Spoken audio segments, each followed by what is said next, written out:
We back. This is the Height Differential. I'm the 410 Nick. We got the 6'6 Neil. And we also have the 5'6 Matt. 5'6 Matt. He's right in the middle. We got our residential horse racing expert for our Derby episode. Hey, I figure if we put three of us all together, maybe we can get something right. Well, it didn't work out very well for us yesterday at the 5-0 Tuesday.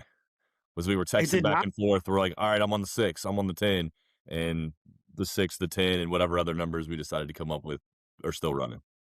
Yeah, my confidence right now at the track is maybe at an all-time low.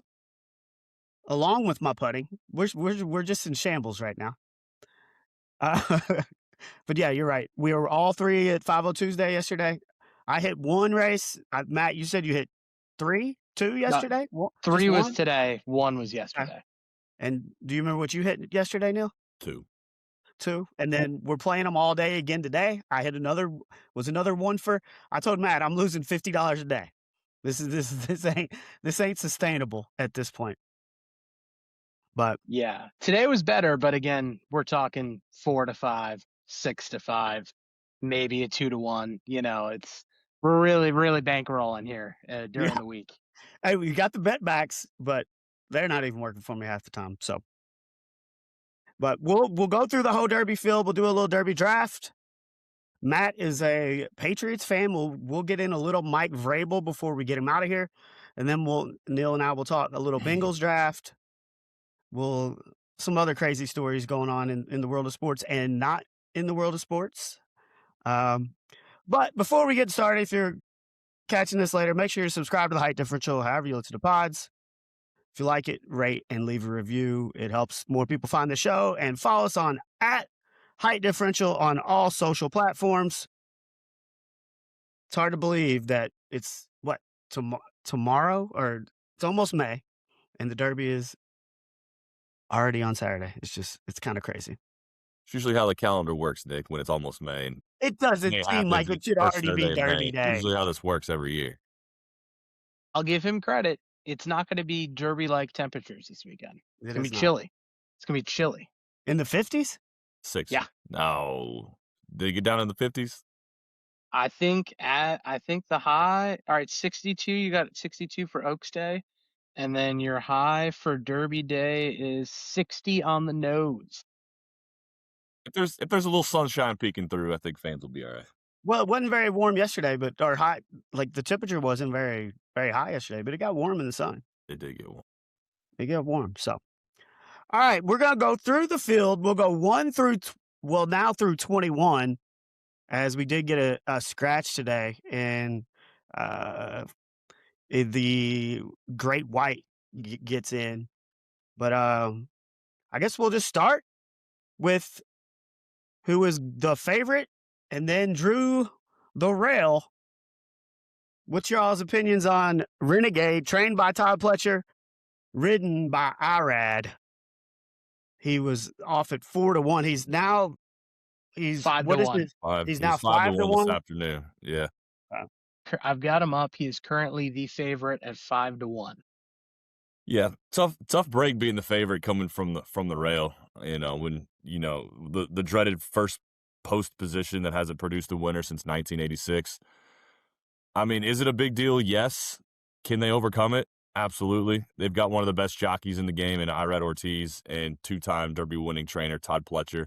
So if anybody's going to be able to overcome being in the rail, it's going to be those two guys. It's funny that Neil actually brings up Irad, because Irad is one of my negatives with Renegade. Did you know Irad has never finished in the money in his 9 Derby starts? Which is wild, because he is one of the best. One of the best jockeys in the game, but he has never finished in the money at the Kentucky Derby. If you can think about that, that is crazy. So, but I think Renegade's probably the most talented horse.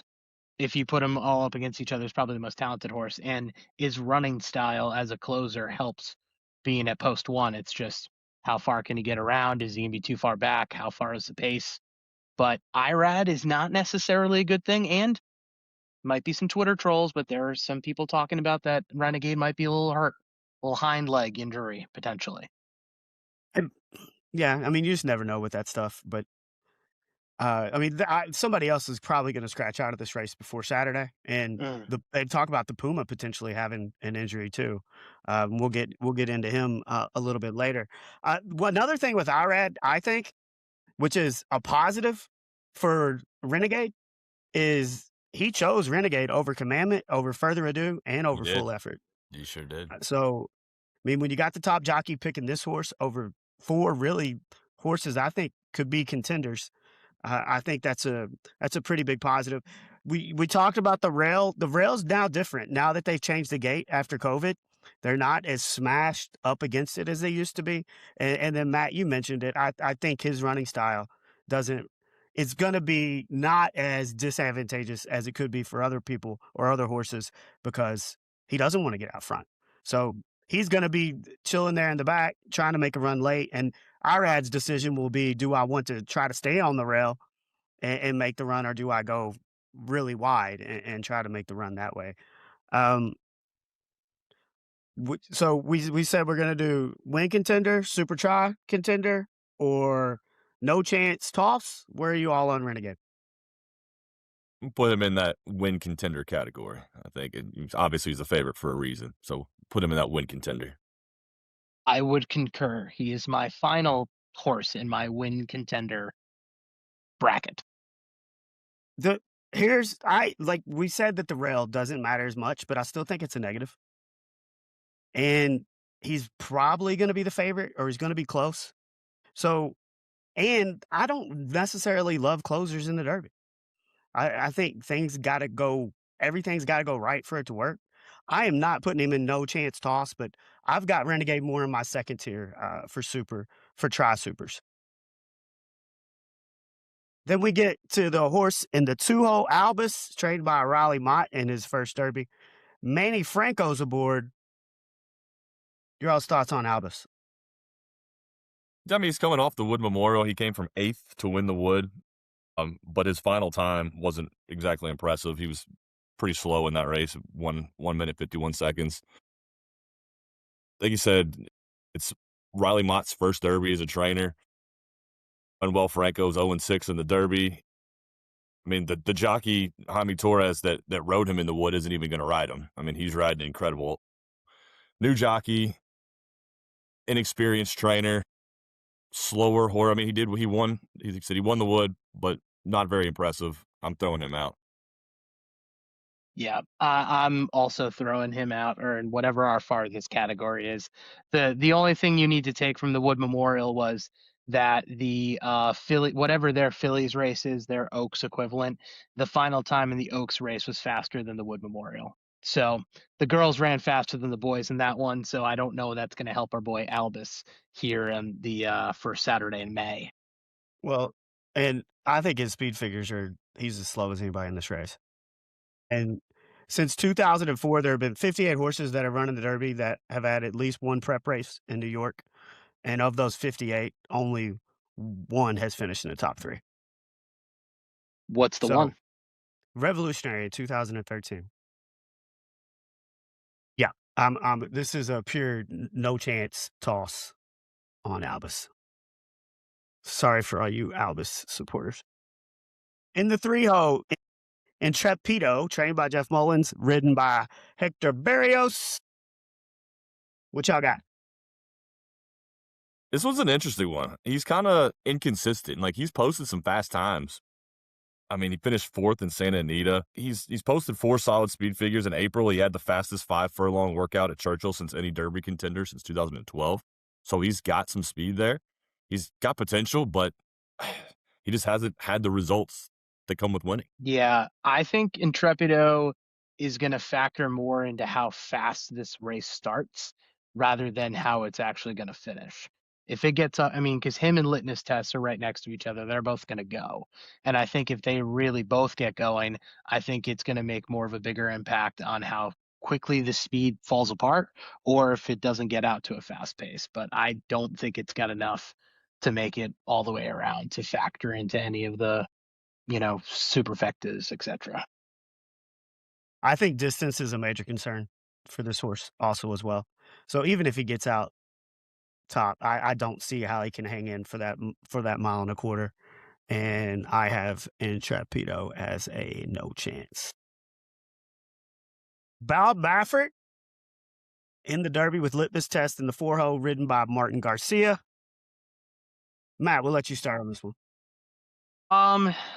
As you're going to find out, I'm kind of down on California racing this year. I think Now, a lot of people are. Now, litmus test of the super fast early speed figure guys, he's probably the one that I think has the best chance at potentially making it into your trifecta superfectas if he can hold the pace. He's going to be, if not first, in the top 2 or 3 for a majority of this race. I just don't know if he's got the stamina to hold on to it the whole time. And they're, adding blinkers, which again can be a pro, could be a con. Depends on how you shake it. But I would say litmus test of the California ones is probably the semi highest one I'm on. But still, I don't think it's going to affect the exactas or superfectas. I hadn't heard that they're adding blinkers. According to Twin Spires, it says may improve with blinkers added today. So this might have been a today news dump as of Wednesday at whatever time we're recording this. Normally, I would say equipment changes leading up to into the Derby. Not a good sign. Not a good sign. Yeah, I'm throwing him in the no chance category. I mean, he finished 7th in the Arkansas Derby. He's lost 5 of his last 6 since winning his debut. Just, we're talking equipment changes 3 days before the Derby. Get him out. I mean, the only positive he is the offspring of Kentucky Derby winner Nyquist. So he does have a decent pedigree, but no, this horse has no chance. He's out. I mean, and he's coming off the Los Alamitos Futurity, so it's not like he's coming off one of the bigger races. You talked about California. Since Baffert's was disqualified, since that race, only one California horse has hit the board on Derby Day, and that was Journalism last year. He could get out front, but I just don't see him being a factor at the end. Just like you guys, I went no chance with Litmus Test. Into the 5-hole, Right to Party. Kenny McPeek back in the Derby. Chris Elliott aboard. Finished second to Albus in the Wood. What y'all got? I mean, I didn't like Albus because of how it finished in this Wood, and it finished farther behind Albus in the Wood. So everything that I said about the Wood translates to this horse as well. I'm throwing it out. Yeah, I love Kenny McPeek as a trainer, but this horse is duty. Like I mean, we talked about how bad the Wood was, and like you said, he came in second in the Wood to Albus. He's never raced anywhere outside of Aqueduct. He's also a closing horse, which we talked about. It's not, they don't really ever win the Derby very often. Like you said, it has to be a perfect thing, and this horse has no chance. He's out. No Speed figures are not good. He's never won a stake race. One of the cool things is that Chris Elliott, 19-year-old first-time Derby jockey, pretty cool. But I don't think they'll be celebrating it afterwards. They're not going to be put the roses on. Look, Kenny McPeek he's proven that he can do it with longer shots. Did it with Mystic Dan a couple years ago. This horse does not have the talent that Mystic Dan did. We get to the 6-0 Commandment, trained one of Brad Cox's 3 horses, ridden by Luis Saez. He has won 4 of his 5 starts. Neil, your thoughts on Commandment? Yeah, when I looked earlier, he was the co-4th choice at 7-1, so decent odds. Coming off the win at the Florida Derby. One issue is Luis Saez has never ridden him. This is his first mount as the jockey on that horse.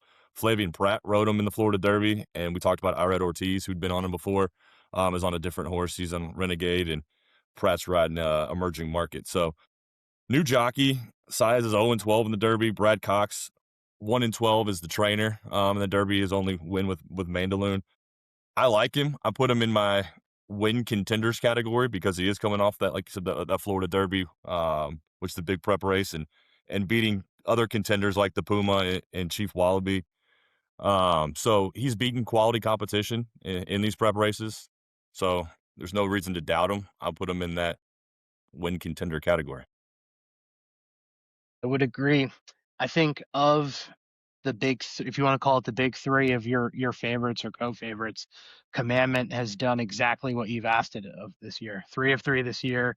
and has competed in the Florida prep races, which I would argue is probably the toughest of all the prep races I that would we've agree with had. that. Yes. So he's beaten Chief Wallaby, he's beaten the Puma. So I mean, if you're talking about, I think Commandment of your higher end horses has the lowest floor.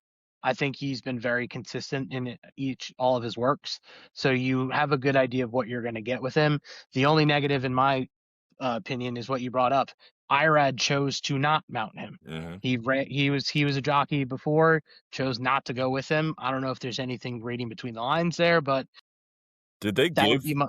Did they give Flavian Pratt the option to ride him, and Yeah. did he turn it down too? Yeah. Yeah. That's interesting. It's interesting. Yeah. So that would be my only negative is two of the best jockeys in the world they actively chose not to ride him after they've won on him in stakes races. So And look, Irad and Flavian both ride for Brad Cox quite a bit. Or right. And then Flavian picks Emerging Market, he's riding for Chad Brown. I think that is a negative, but there's a lot of positives here too. You talked about winning the Florida Derby. Florida Derby has produced 7 of the last 20 winners, 20 Derby winners. He mirrored Sovereignty's exact path from last year. It's just Luis Saez has not had a ton of success in the Derby. Fourth is his best ever finish, but I just the consistency of this horse makes me put him in my win contenders category, and he's competing for my top pick. Danon Berman, the Japanese horse, What was did you just actually call him? Danon Bourbon. Bourbon. Okay. Yeah. I don't think you said bourbon. I don't know what word I came think out it of was your mouth. I think it was a burnin'. Yeah. I I think there was don't more know what burnin'. word came out of your mouth, but it Well, was I not. think I was looking at the trainer and the jockey, so like already seeing if I'm going to pronounce those correctly or Yeah. Don't incorrectly, even try though. I wouldn't Just even and go it say there. might have screwed Just up leave my those bourbon. alone. Leave those alone. You can find the jockey name and the trainer name on twinspires.com. Right. I do not have a pronunciation guide here, so we're going to leave that alone. Japanese horse, but Kentucky bred with Churchill bloodlines. Could this be the first Japanese horse to win the Derby? I mean, he's undefeated. He's undefeated in his life. He's 3 for 3, and he's won all 3 of his races by combined over 18 lengths. I did read it interesting. He's never run on a left-handed track. He's been running right his whole life. So he might get confused when the gates open on Saturday, but hopefully he runs the right direction. But I kind of like this horse. He's not quite in my win contenders category, but I've got him in the second tier in my try super picks. I think this horse is quality. I think he's very quality. You know, there's Japanese horses have not, I mean, they're 0 for 20 in like the last 20 since 2000, 0 for, I mean, they're 0 for a lot, 0 for 20, I think. We Since keep getting 2000. closer, though. They are getting closer. Yeah, there was who was it last year that came in the top 4, wasn't it? Was it a Luxor Cafe? No, Somebody Forever like Young? Forever Forever Young? Young. Forever Young. Forever Young. Yes. Forever Yeah. Young. So they are getting closer. I don't think this is the horse that's going to break through, but I've got him in some super and try picks. Yeah, Forever Young is probably my benchmark of how close can a Japanese horse get, and I don't think Danon Bourbon is up to Forever Young's category. And my biggest thing is obviously we can't read into too much of the Japanese races, but of his 3 races, he gets the perfect trip every time, doesn't get challenged, he just goes, which means he could be a really good horse, or he just hasn't been challenged. And when you're going up against 160,000 fans and 19 other horses, probably not a good time to be pressed for the first time. So I'm out on Danon Bourbon. Yeah, and you're right. Like, we just don't know that much about his competition, and like they don't have speed figures for him. Like they try to put them together like the equivalent of what they would be, but how true to form are those numbers? Like, we had so much hype with Forever Young last year. I just don't feel like we had that same hype with Danon Bourbon.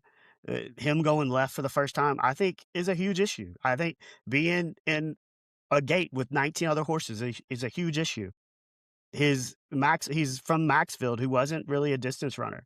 Only ran a mile and a quarter once and finished third as a short price favorite in that race. So I don't know if he can go the distance. I mean, he's going to be less than 20 to 1, I think. And at that point, he's a toss for me. I mean, right now he's 14-1, and I know that they said that don't look into the market too much until you hit Friday, but the fact that it's getting bet down to 14-1 right now is a little concerning. If And he at gets that and out at that front, number, I really don't want anything to do with it, to if be he honest gets with you. out front, he's a front runner. If he can get out front Mm. and get in front of these horses and just run, I think he's got a chance. But if he gets out front, is he gonna go the wrong way? I mean, I hope not. The, I the think he's fact been that he's training. never I think he's trained enough to go left in the last couple of weeks that maybe he's got to figure it out by now. But if he can get out front, I think he could potentially pull an upset. So we get so happy, trained by Mark Glatt, ridden by the almost 60-year-old Mike Smith. Mike Glatt, this is his first ever Derby. As a trainer, just lost his wife really recently. So there's going to be a lot of people betting on him because of that story, because of pulling on the heartstrings. Just a really tragic story. Y'all's thoughts on So Happy?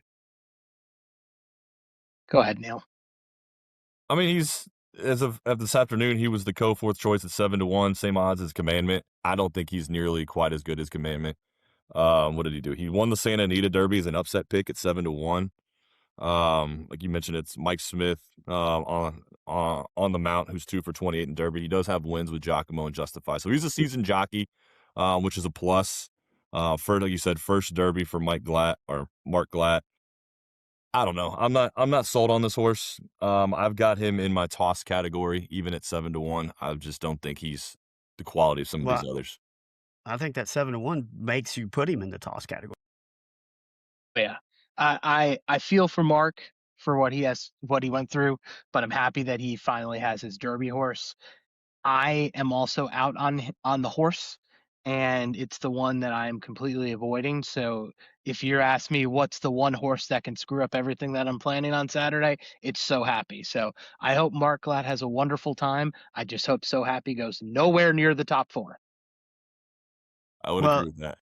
but I do look at this horse. He's won 3 of 4. Mm-hmm. His speed figures are not that bad. He has 200 Brisnets, which, I mean, it shows that you can be consistently fast. My concern with him is if he's 7-1, I just think that number is way too high, Way too high. and he's a run happy, so he was a pure sprinter. So you Yes. also question if he can get the mile and a quarter. Stamina. Yeah. And at 15-1, at 20-1, I maybe consider him as a win try or like a show try candidate. But if he's already being bet down 7-1 and he's going to continually be bet because of the story behind this horse, uh, I think if he's a 7-1, I think I've got to toss him. And if he beats me, he beats me. Right. If looking at it right now, he is 6-1 in Commandment, 7-1. I God, you got that guarantee done you, even further. Good if Lord. you ask 10 people Commandment or So Happy, everyone's going to say Commandment. 1,000 times. Yes. Not even And I close. would give me that. Yes. Mm-hmm. 100%. Yeah, Give me that. keep betting So Happy, folks. You put your money in, do what you need to do. Keep doing that. We appreciate you. We move on to the Puma, trained by Gustavo Delgado, ridden by Javier Castellano. Neil, your thoughts on the Puma? I love the Puma. I'm putting him in my win contenders category. This afternoon, he was Coast's second choice at 6-1 with Javier Castellano, seasoned jockey on him, who, with the trainer Gustavo Delgado, they were like the combo that won on Mage. So those two were back together to try to win another Derby. He finished second in the Florida Derby by a nose to Commandment, who we just talked about being one of the best horses in the field. One problem, it's his 5th race in the last 4 months, so he's been run a lot. So I don't know if that's going to wear on him or not in a horse race like this with the Derby and all that it takes. But big on the Puma. Think he's a great horse. I'm putting him in my win contenders category. I have the Puma in my underlays. I have him in the next year over. I mean, if you look at his stats, he's 4 starts. He's been in the money every single time. Only 1 win, but again, impressive. Tampa Bay Downs. I just think that with him, He's done really well. It's a lot of talk. You're going to hear us a lot. I've been telling you guys this. There's a wise guy horse in this field. There might be two.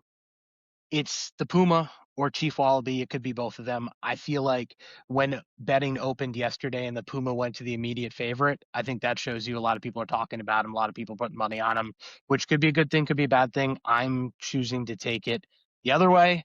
I think it's still going to finish within the top 4, top 5, top 6 because it's been there its whole career, but I am having it in my second category. One issue with me that I've tried as I've, got more into betting is not attaching yourself to a horse that you bet previously, right? Just because of that. And I bet the Puma in the Florida Derby. And he just got snapped at the wire. I mean, he ran a really good race. So I'm trying to talk myself out of that, like just betting him just because I've bet him previously.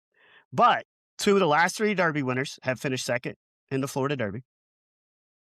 And the last 5 Kentucky Derby winners did not win their final prep race. So if you're looking for somebody who didn't win but came maybe second or third, I think he's probably at the top of that list.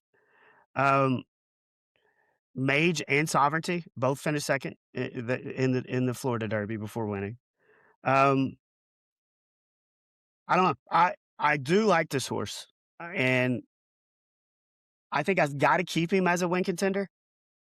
And I'm just wondering if it's because I'm being loyal to him or do I really like him?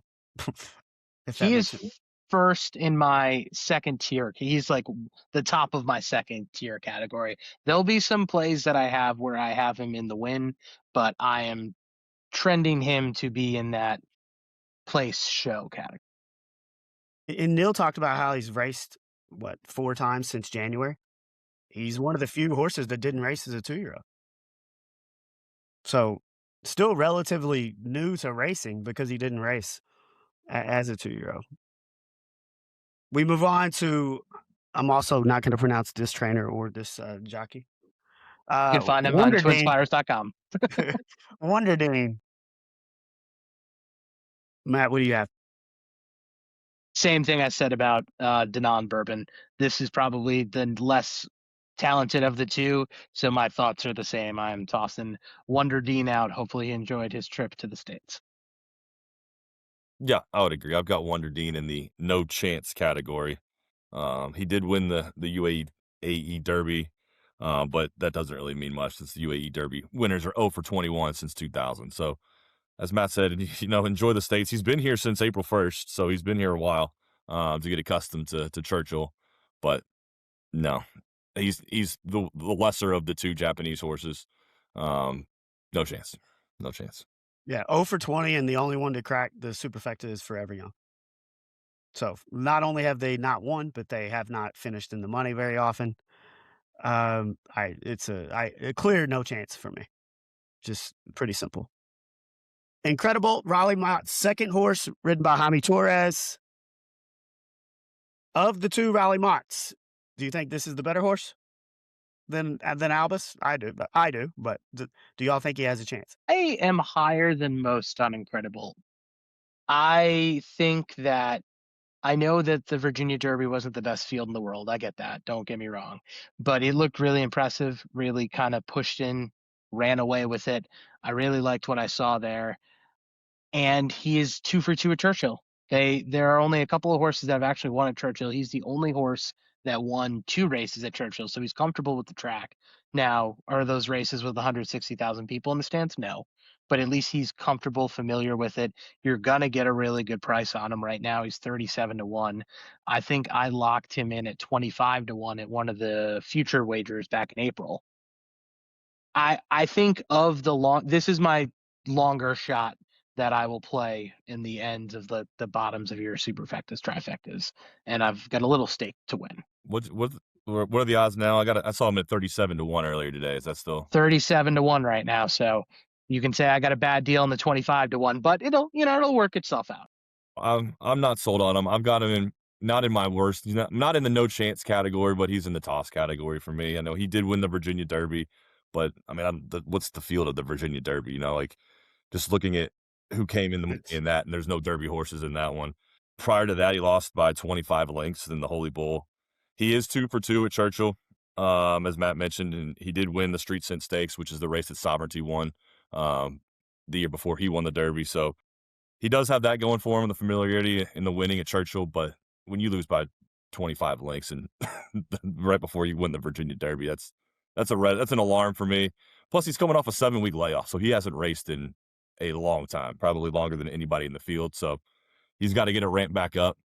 I don't see it. I've got him in the toss category. Like the Holy Bull, like, is just unexplainable how bad he was that day.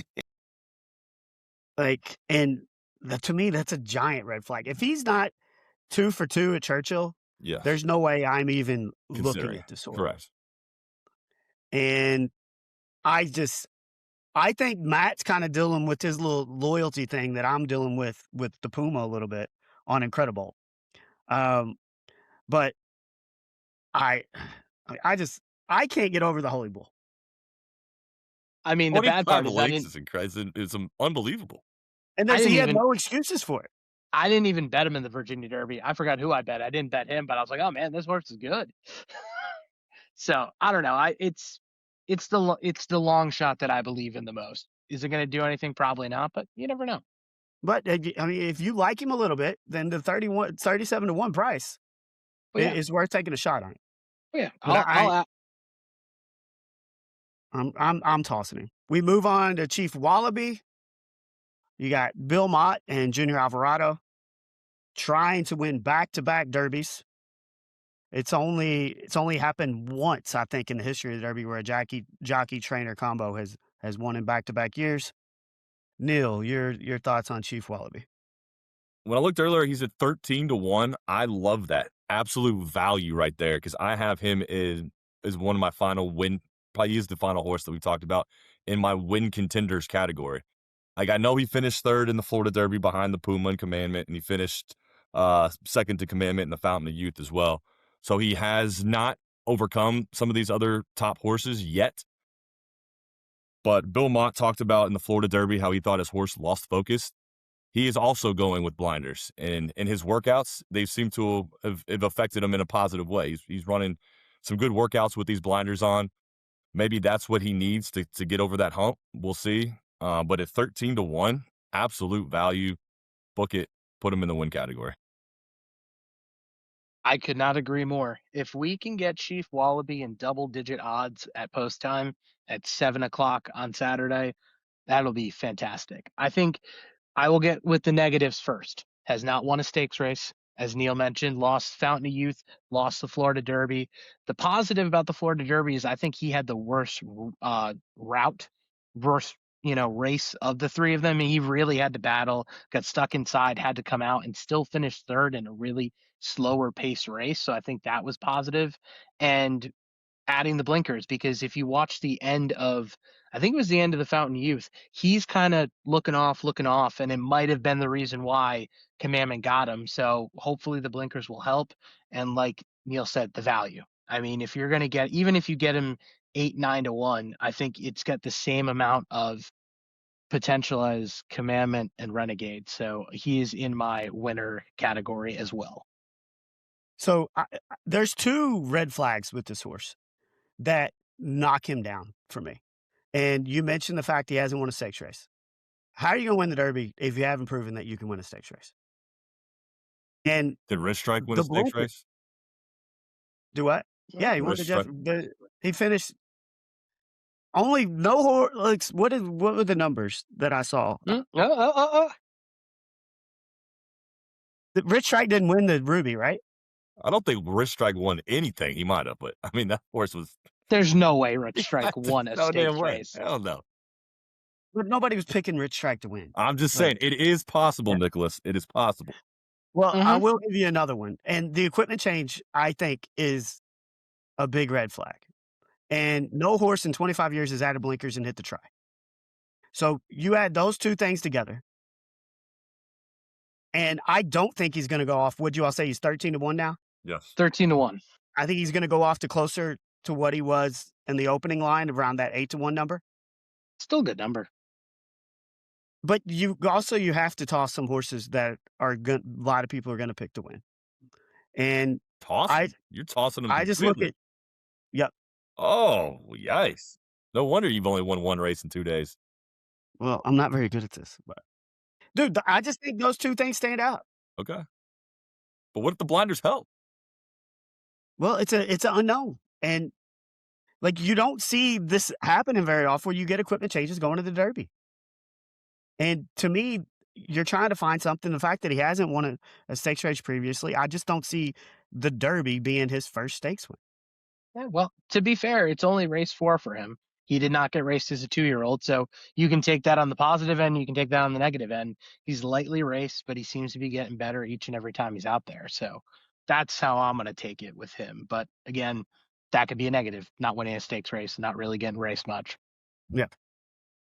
Solid tactic scratched earlier today. Then we move in to Bob Baffert's second horse, Potente, ridden by Juan Hernandez. Matt, your thoughts on Potente?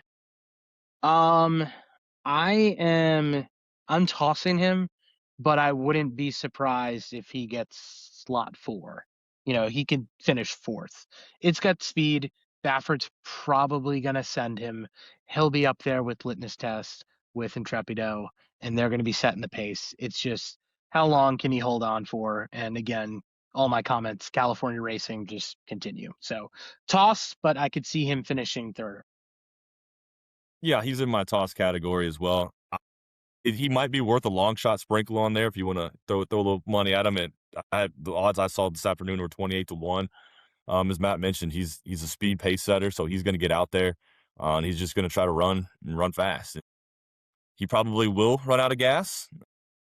He got really weak late pace figures, but he probably will run out of gas. But in case he doesn't, it's worth maybe a $2 bet on him, just to see if maybe he doesn't. Maybe he finds that extra gear late and somehow miraculously wins the thing. But I mean, he did win the San Felipe Stakes. He has beaten So Happy in the past, and then So Happy came and got him back again in the Santa Anita Derby as Potente reigned second. He's in the toss category, but he's worth maybe a sprinkle of some money on him. Look at are we really just gonna ignore both of Baffert's horses? Yes. Yeah, this year, yeah. I mean, I'm not totally ignoring Potente. Not ignoring him. As I said, he's at 28-1. He's probably worth a $2 to $5 bet just in case. If you did a head to head of Baffert's two horses, would you pick Potente? Yes. Over Litmus Test? Absolutely. Yeah. I mean, I just have a hard time ignoring both of Baffert's horses with his just what he does. And if you're going to get this horse, like you said, around 30-1, it could be worth including in a try or a super. Mm-hmm. I mean, he's finished first or second in every race. Like you said, I know this is only his 4th race in his career, but he's finished first or second, and it was a heavy favorite in the Santa Anita. So people were expecting him to win that race. Obviously, it didn't happen. I'm putting him in my try super contenders. Now we're on to a horse that's only raced twice. Emerging Market, trained by Chad Brown, ridden by Flavien Prat. Neil, your thoughts on Emerging Market? I mean, he's got really good speed numbers. He won the Louisiana Derby. He beat Pavlovian and Golden Tempo, 2 other Derby horses in that race. But like you said, he's only made 2 starts. Only one other horse has won the Derby with just 2 starts, and that came back in 1883 with Leonidas, I think was the horse's name. Yeah, I mean, Chad Brown, the trainer's looking for his first Derby. He's 0-9. And then Flavien Prat, who decided to not ride Commandment, and chose this horse for unknown reasons, but maybe he's just got some confidence in Emerging Market. But I don't know. For me, Emerging Market, I've got him in my toss category because there's a lot of unknowns, but he's an unknown. He's just an unknown horse to me with only the 2 starts. So for me, he's out, but I would not be surprised if he does make it into the tri-super category at the end. So I've got Emerging in my other winners in the superfecta exacta spot for one reason and one reason only. And thanks to the Bear from College Game Day, had a tweet earlier this week. Flavien Prat has had 16 mounts in Triple Crown races. Only once has he finished worse than 4th. and that was with the second Triple Crown mount, Solomini. His 16 mounts have resulted in 2 wins, 2 seconds, 7 thirds, and 4 fourths. So I mean, again, that doesn't mean the horse is going to win, but Flavien chose him for a reason, and I'm including him on tickets because I don't want that be the reason why these tickets don't come home. Yeah, I think the fact that Flavien chose this horse over Commandment, I can't ignore him. And, like, we're 2 starts in. This horse could end up being maybe the best horse in the field at some point, but can he win on Saturday? Neil talked about no 3-year-old has won the Derby with his third start since 1883. Only 6 have tried since 1937. And T.O. Passwords finished 5th. That was the best result in 2024.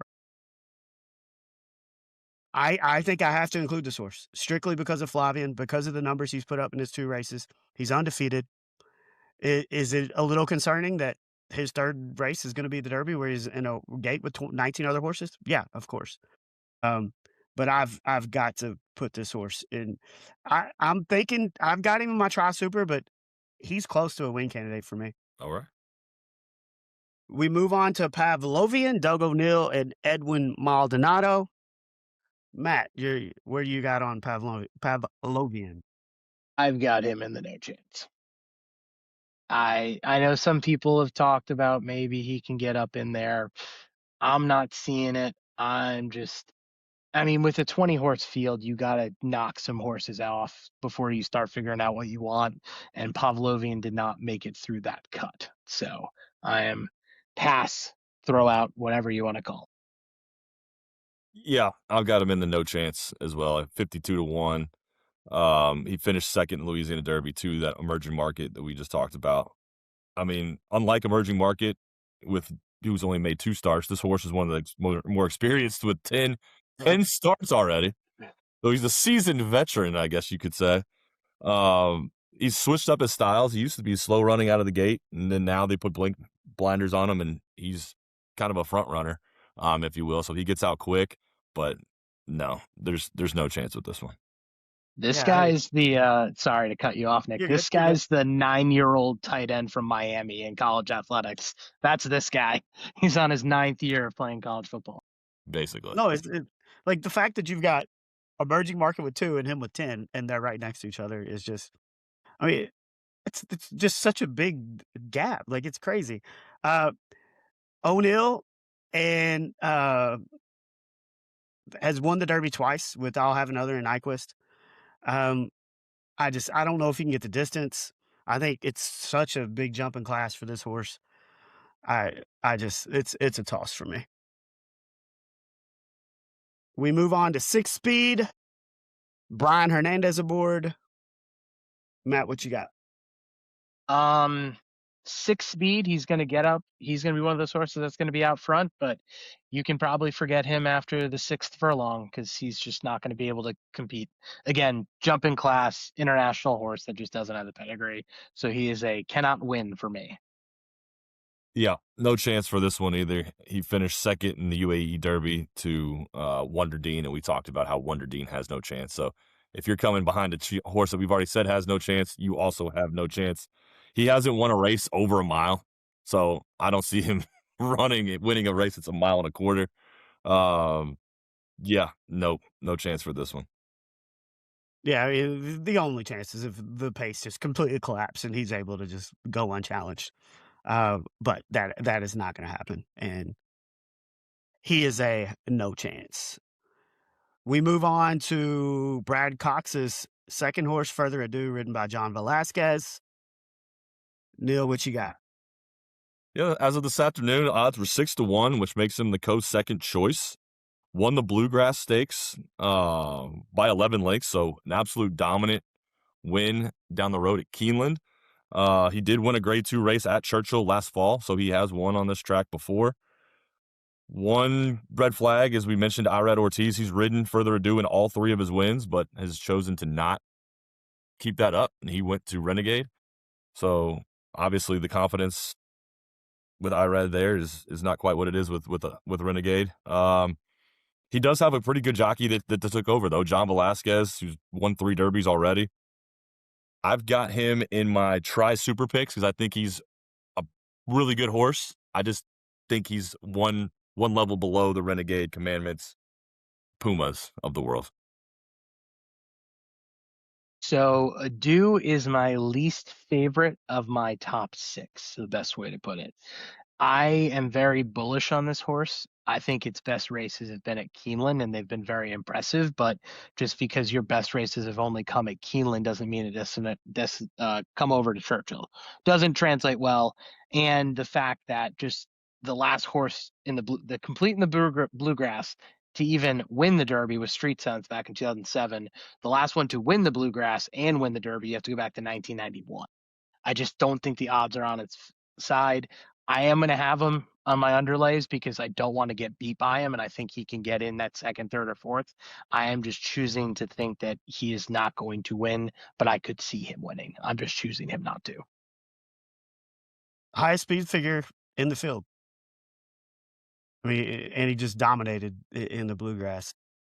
You do wonder, like, how much does him loving Keeneland? Like, is he really a horse for course?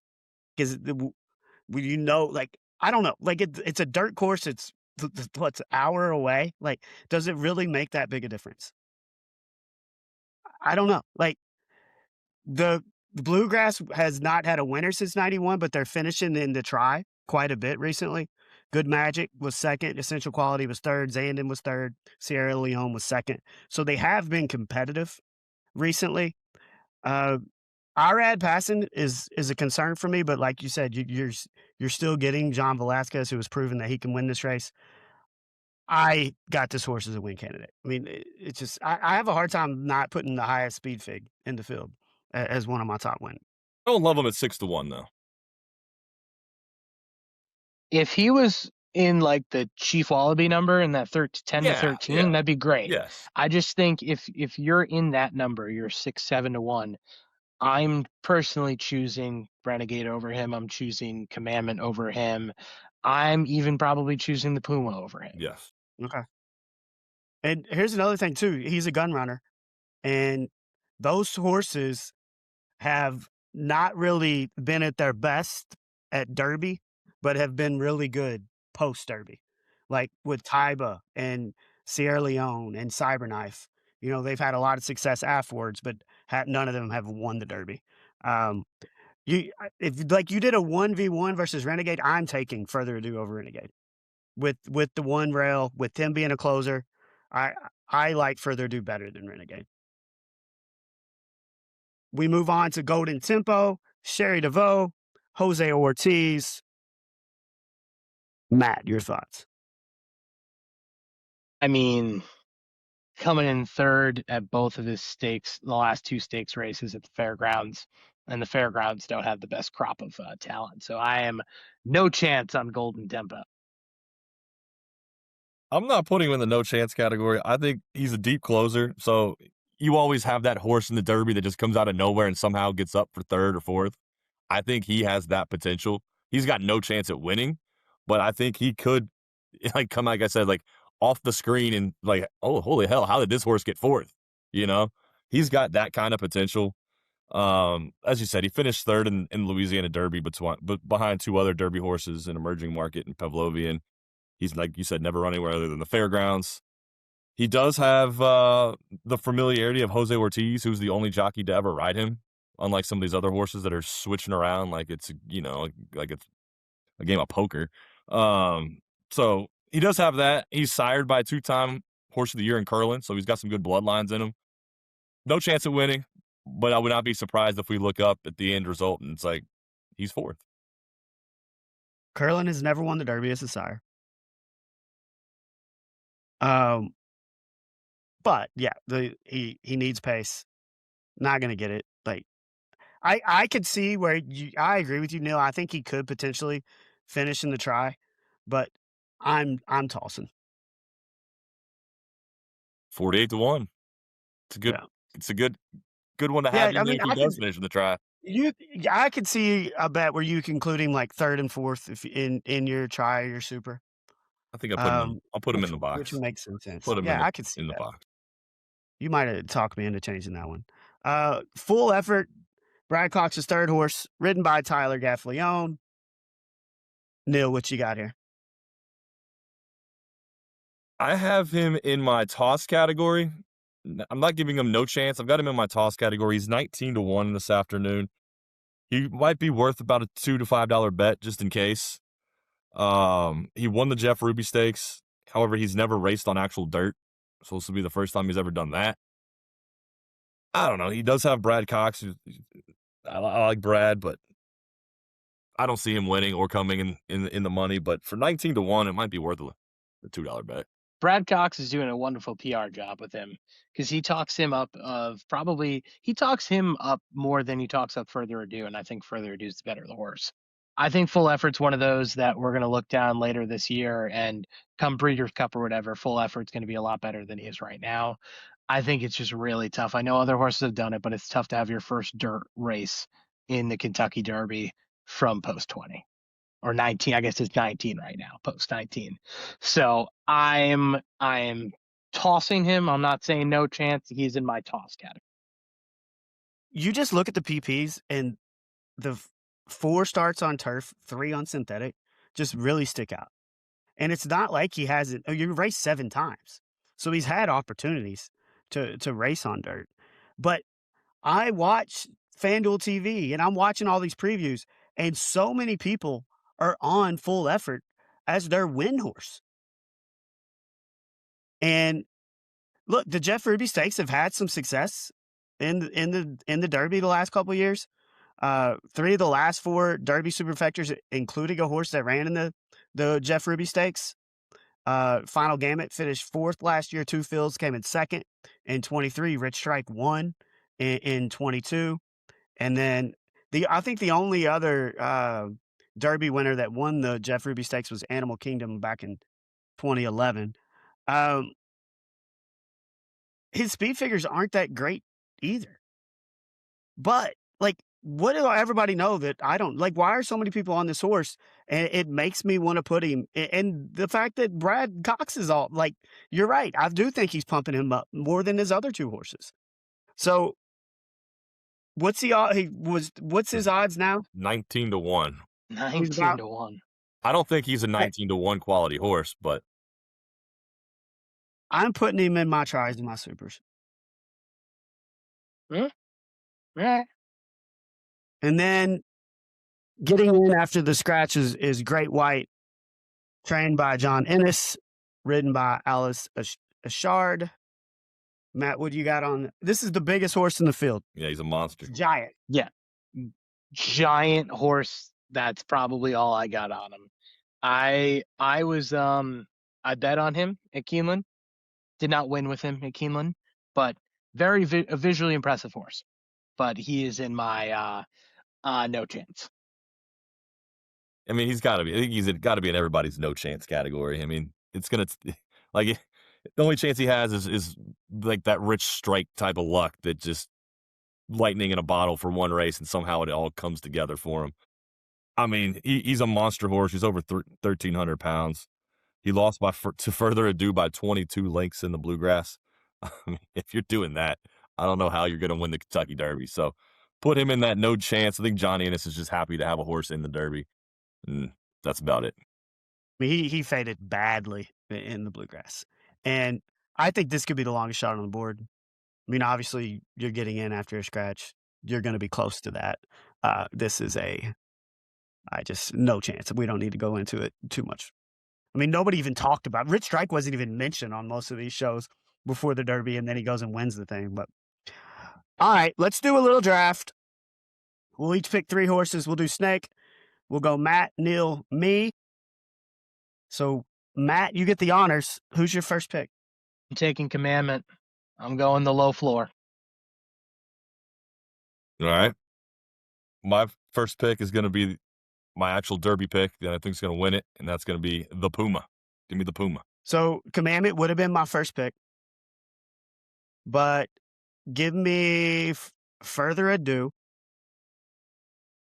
And then with my second pick, give me Renegade. didn't sound too sure of that second pick there. Yeah, I'm not. I mean, the I favorite thought I was going to wasn't get going to go in the Commandment. first 5 picks, and we really don't know what we're doing. All right. So then my second pick, give me the Chief. Give me the Chief Wallaby. So Chief is actually my favorite to win, but I didn't think Chief was. I knew Commandment wasn't going to make it around. I was hoping Chief might. So my second pick, I am going to go with. I will trust Flavian. I'll take Emerging Market. Okay, and you get another one. I get one more. I am going to go with. I'm going to take my guy, Incredible. Let's ride. All right, Neil, you got one more. Let me get the Kentucky horse that runs backwards. Give me Denon Bourbon. Hopefully he runs the right way and can give me some money. But I'm going Denon Bourbon with my last pick. All right, and I'll close it out. Was really hoping Emerging Market would get to me, but I'll go full effort. So our order was Commandment, the Puma, Further Ado, Renegade. Then what was yours? Chief Wallaby, and then Matt went and Emerging Market, and then Incredible. You write these down so we can come back and talk about this? I wrote my 3 down. So that went pretty quick. It would have been really hard to go deeper than that. Like if we did 4 horses. Yeah, they're all just The only other I probably could have gone. I should have gone Patente, but I was like, I'm going to stick to Incredible as being my third horse. So, is the Puma your pick since that was your first pick, Neil? Is he your pick to win? The Puma is my pick to win. It was close. I went back and forth between him and the Chief Wallaby today, but the Puma outdid Chief in the Florida Derby, so I'm going Puma. Okay, and the Matt, I do not think Commandment is your pick to win, though, right? Nope, Chief Wallaby. I'm either going to be right in that the Puma's the wise guy horse, or my horse is going to be the wise guy horse. It's one of those two. It could be both of them.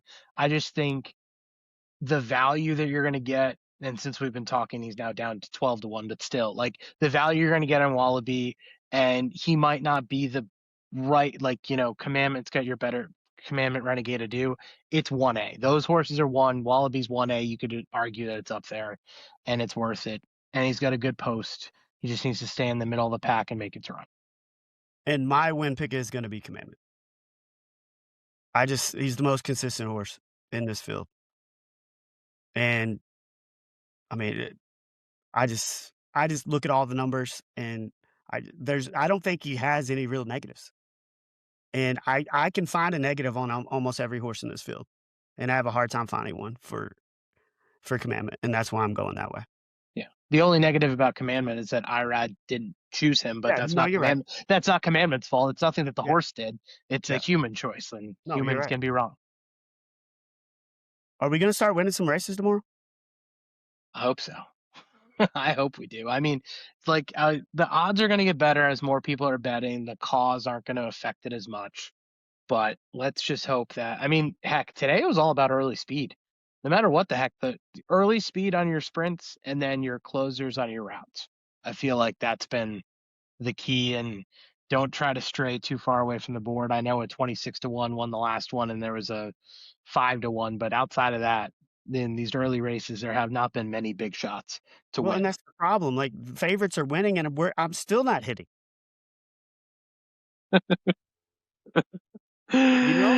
And like the problem with favorite, even if you're hitting it, you got to hit them so consistently, I think, to make a profit. I know. It just makes if you hit a longer shot, you can go 1 for 4. If you're hitting favorites, you have to go like 3 for 4, or at least 2 for 4. And you're breaking even and that's the tough part is like, oh, you got a horse that's 9-5, goes into the gate, and then all of a sudden, it starts, it's blacked out, and then all of a sudden he's 4-5, and you're like, well, what the heck happened? Yeah. No, and it's the CAWs, man. It's cause. Just, like there was the one race you were talking about today. He went off at 2-1, then was 7-5, and by the time he was finishing, he was 4-5. Like, and it's just so frustrating. Like, you actually hit one, and then you're like, well, but I just made $8. Yep. I'm gonna Woohoo! tell you all that. But before we get you out of here, Mhm. you are a Patriots fan, Yeah. so feel like we got to talk Mike Vrabel and what's going on there. You got takes on it? Yeah, I mean, I was luckily on vacation last week, so it was the perfect time because it was probably the most ridiculous week, and I've been on this earth for 34 years. It was the most ridiculous week as a Boston sports fan you ever could have. You have the Vrabel stuff happening midweek, the Red Sox red wedding that they had over the weekend. Yeah. I mean, it was just absolute chaos. The Vrabel things is someone's holding a grudge because you're having stuff that came out from 6 years ago. Who's holding on to that stuff for Who this is long? old? I was wondering that. Like these pictures are that old from when he got fired from the Titans, and Yeah, like what and is? then even before that, like the 2020 picture in the bar, like why are you holding on to that? Like he's on his second or third job at this point. My hot takes are my top choice for whoever hired this PI or had all this stuff was Rossini's husband. My second choice is Bill I was just Belichick saying because Bill Belichick screams Bill he is so Belichick to me. spiteful. He It is so screams Bill spiteful. Belichick. Patriots are good again. Oh, release the pictures. I mean, there almost has to be some kind of PI there to get these pictures, Oh, right? yeah, there is. Yeah. I think one was hired to get the stuff in Sedona. I think that's how it kind of But all if it's broke. Rossini's husband and these pictures have been around for 6 years, now are we coming out with it? Like you just wait till Vrabel became successful again just to try to tear him down? I think the most ridiculous part of it all is just the breadcrumbs that were left all over the place, and it's like, oh my god. Like again, maybe they were on purpose, maybe they weren't. You just didn't know. But I'm like, Well, now we there's got just the stuff conspiracy everywhere. theory out there that Rossini's son might be Yeah. Vrabel's kid. After the tweet When that she did she said, name him Mike she named or him Michael? Michael and then tweeted, looking at my 4-year-old son and thinking about all the great players and coaches in the NFL named Michael. Like, What? She was like, clearly thinking of Michael Orr from The Blind Side. Come on, Neil. Yeah, Michael Irvin. Yeah, sure. Ooh. well, she's lost her job, right? Yes. Yeah, yeah. And then I believe she resigned. he set out the third day of the draft. Wasn't he supposed to go to counseling, but then somebody spotted him buying a gift for his wife in Salt Lake City or something? Maybe the counseling was That's in how they know Utah. it's for his wife. Going on. I don't know. Yeah, it's that was crazy. I guess. I mean, I hope he gets whatever he needs figured out. Obviously not a good look on the personal side, but luckily, hopefully it doesn't affect him from the professional side. And if something, I hate to say it, if something like this is going to happen, right now is probably a better time than in, training camp, during the season playoff run, etc. But yeah, those Is are, that going to be the only, like, is not really suspension, but him missing the third day of the draft? Is that going to be the only punishment that he gets for this? yeah, I mean, I think day one of the draft, they asked Goodell if this falls under like the personal conduct thing or whatever the league covers. And he said that it's an internal team matter. It doesn't rise to that level. So he's not going to get any punishment from the NFL. Whether the Patriots decide to do something, I don't know. I mean, Well, he's Kraft's boy. so And luckily his owners dabbled in a little something in his time, in the last couple of years. So doubtful Luckily. that anything comes out of that. yeah, I it's, just kind of messed up. She loses job and he doesn't get any punishment at all. yeah, it's tough. It's a tough double standard, but unfortunately for what their roles are, it's of the one that's going to lose the job, it's going to be the person in the reporter role. Yeah. No, you're right. It's just the whole thing is just, and you're right, a completely wild week in Boston sports. I But mean, yeah, and then the the Red Red Sox should fire everybody. my two things about the Red Sox before I go. The one, somebody said it was a tweet. The Red Sox problems are if when you it's like shitting your pants but changing your shirt. Right. It's not gonna change anything. The roster management's so bad. They have a talent issue. They have no power. They're bad. Their hitters are terrible. And Craig Breslow was the one that put the team together. Alex Cora didn't do it. Now, could have Alex Cora magnified it and not really helped out as much? Maybe, but I just couldn't get over. Did you guys see the name of the limo company that pick the coaches up from. So there was a Boston beat reporter that was outside the hotel because this happened in Baltimore. It was Saturday of a 3-game series. They played at noon. They won 17-1. The game got moved up from 4 to noon. They win. The players are out having dinner, and the ownership group tells them, and they hire a limo service, and it's a limo service called Coaches for Hire LLC. And no, it is not AI. It is not fake. That is exactly what the limo company was called. Nice. So, Well, any chance they hire Alex Cora again here in 2 years, like they did before? I don't think the Red Sox will. I'm kind of surprised he didn't. The Red Sox. I mean, I thought he was going to get hired by the Phillies or the Mets. And the Phillies apparently offered him the job, and he said no. Now, if the Mets come calling in a couple of months, maybe he'll take that. He's the perfect coach for if you have a loaded roster and you just got professionals and you just go out there and play. He's perfect for that. I don't think he wants to teach guys and bring people up and kind of learn them the game of baseball. I think he's past that point of his career. Braves and the Reds are off to a good start, so Neil and I are happy. Reds got housed tonight, though. It's all right. 162. There are a lot of games. Yep. Braves beat Scooball tonight. Ooh. Best record in baseball. Crochet went on the IL, so someone tweeted out, "Thank you, Red Sox Nation. Season's over." Season's done. Crochet's on the IL. See you later. Well, Matt, we thanks for coming on and talking the Derby with us. We needed somebody else to come on here that could add a little bit. Maybe with 3 brains, maybe we can get something right. Hey, man, I'm happy to be. Am I the first official guest of Height Differential? We had Carl on like episode 2. It did not go well. He couldn't figure out his technology. He couldn't figure out his technology. His wife said he was being too loud, even though he was talking. You could barely hear him. It was a whole ordeal. That's the only other person we've had on, isn't it? All right. Well, it was a blast. Can't wait to fire up the text chain tomorrow to hopefully get some winners on Thurby.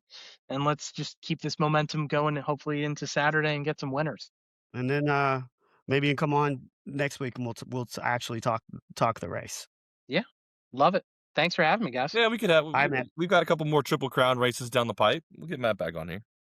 Yep, he's a horse racing expert. Our Triple Crown expert. Yeah, there we go. I love it. I have it on my Twitter profile, future horse racing handicapper, but we're not there yet. We are not to the future. I mean, we handicap races all the time. We're just not good at it. Right. It just is so hard. And like you think one day you're hot, you're like, I'm figuring this out, and you get humbled really quick. All right, boys. Hi, Matt. Enjoy. We appreciate you. Tip. And Neil already over an hour in here, so we'll move pretty quickly. We'll talk the Bengals draft. And as a whole, other than linebackers, where they did nothing in free agency, they did nothing in the draft, I think with free agency and the draft, you have to be pretty happy what the Bengals have done to improve their defense and to put them in a position to win next year.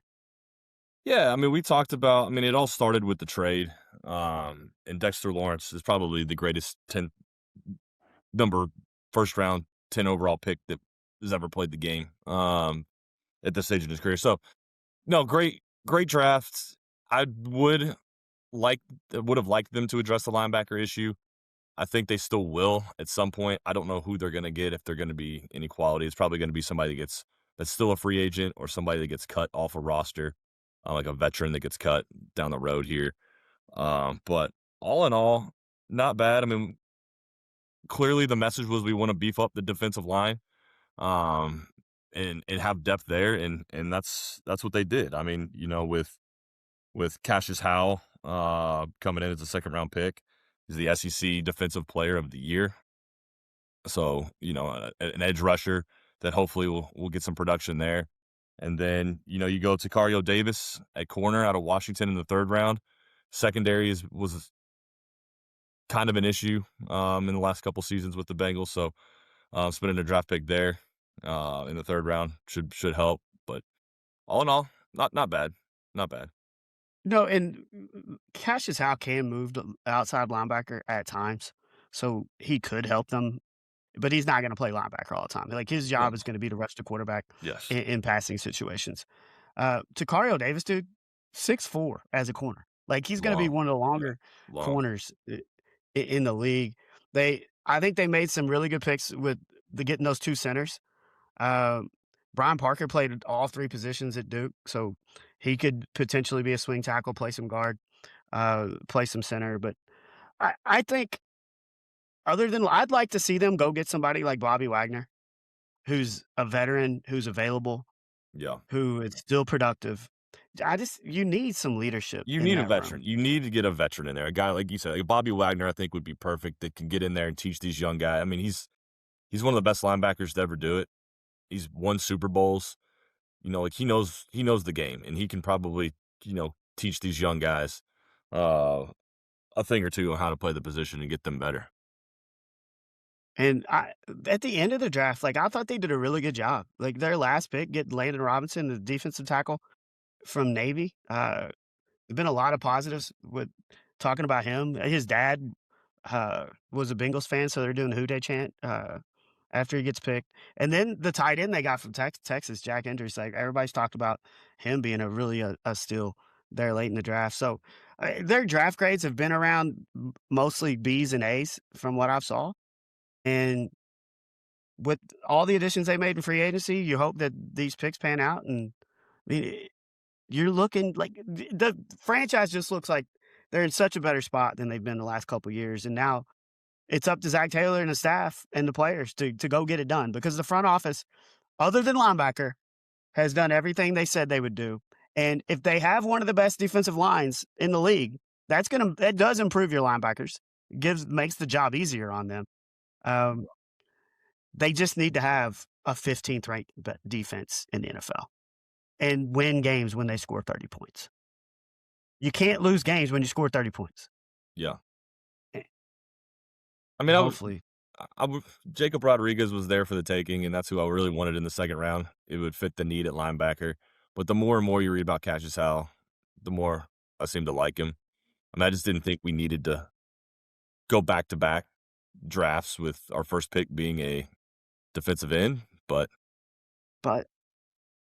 when you're talking, look, we got to get to the passer, right? Then why did That's you what draft things change. Shamar Stewart last? Why would you draft? You talk about getting to the passer. You know who doesn't get to the passer? Shamar Stewart doesn't get to the passer. Well, but you can't compound a mistake by not picking somebody else. Like maybe, I know. and look, Shamar Stewart could have a better year this year. He's got the traits, just he hasn't had the production at the college level or the NFL. Can he put it together? I don't know. Yeah. But Cassius Howell's the opposite. Like he has the numbers. He does have the numbers. Before we get out of here, we got a couple crazy stories. We've talked about what was her Phillies Karen stealing the ball from the little kid. Giants Julie that took the gloves away, the Patrick Mahomes gloves, and we had Phillies Karen. Phillies Karen's the most popular and recognizable villain of stealing baseballs. But now we got little buddy in a plain white tee, just going down and taking a ball from an old man. I mean, this wasn't a little buddy. This was a grown man. This wasn't a little buddy. Yeah. This is a big buddy. Big dude. Just straight takes it from him. Like, what are we doing? What is the value of these balls? Like, what is the value to that guy? He didn't give it to a kid. I don't think he was with a kid. No, he's celebrating. Yeah, he snatches it out of the old man's hand and celebrates. Nobody celebrates with him because they all saw what happened. They're all like, dude, you're a jackass. Like, what is the value of this ball to this guy, this 40-year-old guy? It's a test to prove who's a jackass, who's an idiot. And you failed. He won jackass of the day. So maybe if that's his goal, then he won. I don't know. Like an old dude, like just looks at him like, what the hell are you doing, bro? Like, he was unbelievable. Like, this guy, like it's every year. It has to at some point. So it's got to stop. It's got to stop.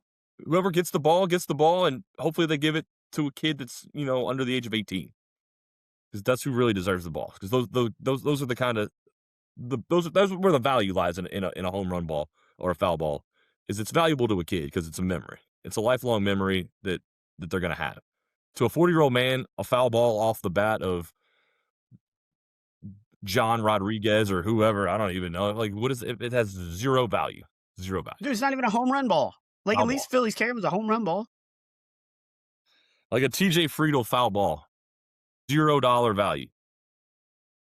Yes. Yes. Like, What's he gonna do? Go home and take it to work, put it on his desk, and be like, "Hey, look, guys, I got a foul ball." no, this Try to is the impress his ball I office straight took from coworkers? an 80-year-old man. Was he trying to show off in front of a lady or something? Like, I don't know. Well, that's the opposite. It's not what you should do. That's the opposite. I mean, that's worse than feeding a Totally girl quit. week-old salsaritas. Like, even if he gave it to a kid, like, you still don't just take a ball from an old man to give it to a kid. No, you don't do that. You Like, don't take a ball from anybody. yeah, Anybody. like, quit this. Gotta quit. And then we got a dude in California that buys $34,000 worth of Legos over time, takes them home, opens them up, takes the Legos out, puts dry pasta, like, I don't know what kind of noodles he's using, but makes it feel like there's Legos back in it, seals it back up, and then takes it to Target, gets his money back. And he did this over 70 occasions and returned over $34,000 worth of Legos. It's actually kind of genius. Like, Well, it's a genius if you stop at maybe $5,000 and doing this 10 times. yeah. Like, you're going to get caught He once did get a you're. little greedy. He did get a little greedy. But How did he could have got away with it if he How did wasn't he so excessive with it. how did he get caught? They caught him. I think he was doing it at Targets over and over. They caught wind. They saw him on Okay. the cameras, and Okay. I mean, it's pretty genius, to be honest with you. Like, if you I'm guessing, did he complete the setup of the Legos? Like, did he buy a pirate ship and complete it and put the pasta in there and take it back? Like, did he make a castle or something out of these things? Like, does he have like a whole Lego land at his house that he's just got all these sculptures laying around? But it's kind maybe of his genius, whole to be house honest was with made you. out of But Lego. yeah, you're right. He got a little too greedy here. Got a little too greedy. Like, at what number could he have got away with this? I think once you hit double digits, you got to stop, right? I think once you hit the 10 grand, I think that's enough, Or sir. at least, like, you see that this is working, and then you're like, all right, let's go hit another state. Did he do it multiple states, or was it just all the same area? I think it was mostly in California. Like in the same region? Because then that would be really Yeah. stupid. Yeah, like Yeah. you got to go. Yeah, you got to go across state lines or a different county or different part of the They, state or something. The Orange County Police Department, this was their message. If your master plan involves swapping Legos for linguine, we can promise your plan will be cooked al dente. That's cute, but it took him too long. It took him a while to figure it out. I think this guy he ended up losing in the long run, but he had the one up on him for a long time. And yeah, you do wonder what he was doing with all these Legos. Like, once he had them, like, was he playing with them? Was he selling them on eBay? What was he doing with them? I'm curious. I'm like, if you go in, if they'd have a search warrant for his house and they go in, they're gonna find the whole Lego land in there, I pirate ships and ain't gonna find anything now castles, because and he's in what Orange else can County we jail. make? Flower pots out of Lego. You can make anything out of Legos. Maybe a globe, Harry Potter world or some shit. Like, I don't know. Yeah, pretty much you can make anything with Legos. I Yeah. think they've pretty much got the market covered. Yeah. But dude's in jail and he's like, "What'd you do to get in here?" Well, I put dry linguine in Lego boxes. It took it back to Target. Uh, And before we get out of here, I did a little drinking yesterday at the track. I mean, it was all you can eat and drink. yeah. Good time. Did you know, like, if we got real hammered and like fell, that we could sue Churchill Downs and get like $300,000 Good. because this lady Mhm. on a Carnival cruise line Yeah. did 15 tequila shots Goodness. and evidently fell, Uh, sued Carnival Cruises for $300,000 and won. So she got hammered, had a great night, took it a little too far, and then made $300K. Doesn't that set a precedent? Like, yeah. No, it does. It does, because now, yeah, a lot of people are gonna start falling on purpose. They're gonna start getting hammered on purpose, which a lot of people do because it's fun, and then they're gonna start I don't falling. always do it on purpose. What? You don't always do it on purpose. It just happens. Truly. But yes, it sets a bad precedent. It sets a bad precedent. Like, I guarantee you somebody fell yesterday at the track I can because they think had of too many mint juleps. I can think of one Luckily, person. it wasn't any of our group, but I guarantee you somebody fell. I can think of one person And that did. do what? I know one person that did. It's not me. Yeah. But now that they see that, like, you could sue them for $300K. I mean, like, lawsuits have gotten out of hand. Like, this is like the McDonald's coffee. The girl drank it because the coffee was hot, and she sued McDonald's and won $1 million or whatever it was. It's like people sue for the most outrageous things these days, and for some reason and somehow they mostly win. Like, people that do stupid things get paid money just because they sue, and they think it's somebody else's fault. Like, 13 tequila shots is excessive.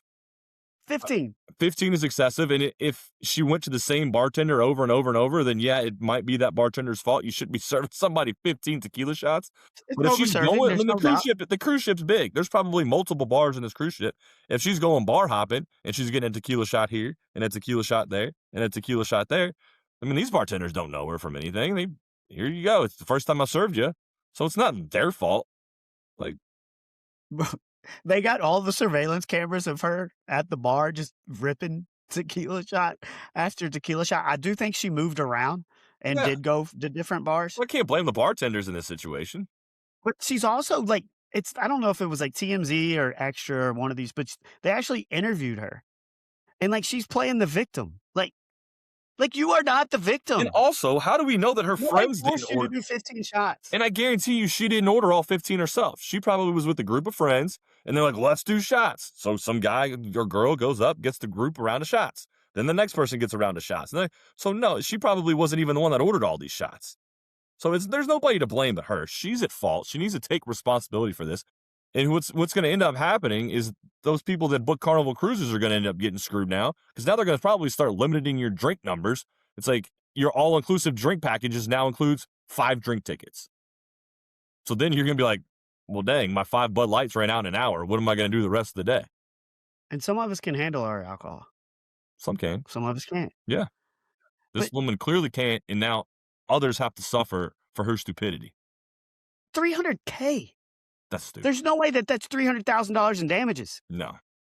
Maybe, if anything, your ticket price back for Carnival, whatever it cost. I think that's excessive. I hate it. I hate her. I hate her. I hate it. It's stupid.